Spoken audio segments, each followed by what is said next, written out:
ఒకవేళ అంటే నేను ఫస్ట్ క్వశ్చన్ ఏంటి అడిగానంటే మీరు ఏమన్నారంటే బాబు ఎగ్జామ్ అయ్యాక రాష్ట్ర విధానం సరి చేస్తాము బాగా రాసి పంపిస్తాను.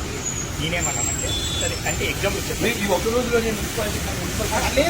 అదే కాదు నేను ఎగ్జాంపుల్ చెప్పాను సార్, నేను అది ఎగ్జాంపుల్ చెప్పాను బాబు నీ ప్రశ్నలు నాకు అర్థమయ్యాయి. కానీ అది రాష్ట్ర విధానం సరి చేయండి సార్. ఇంకా మాకు 2 రోజులు టైం ఉంది సార్. ఇప్పటికే మానసిక ఆచరణకి 2 రోజులకు సంబంధం ఏంటి సార్? ఇప్పుడు ఇస్తే కదా సార్ మేము ఆప్షన్ పెట్టుకుంటాము రాష్ట్ర విధానం మీరు సరి చేయాలి. అప్పుడు కదా సార్ ఎగ్జామ్ రాస్తాం. ఇప్పుడు ఉంది 2 రోజులు నేను సార్ ఎగ్జామ్ పెట్టిస్తాను.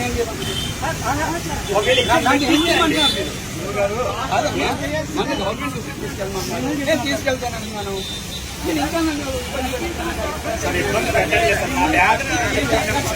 మీ ఆవేదన అర్థమైందిగా నేను గవర్నమెంట్ దృష్టికి తీసుకెళ్తాను.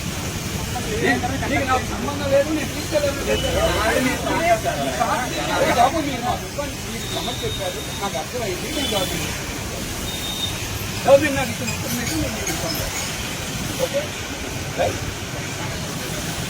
నేను వాళ్ళకి పనిచేస్తాను. ఇద్దరు ఢిల్లీలో ఉన్నారు, వాళ్ళు ఇక్కడ పనిచేస్తారు. కానీ నేను ఖర్చులో ఉంటాను, డైరెక్ట్గా ఖర్చులో ఉండలేదు. సివిల్ సర్వీస్ చేస్తే నేను ఖర్చులో ఉంటాను.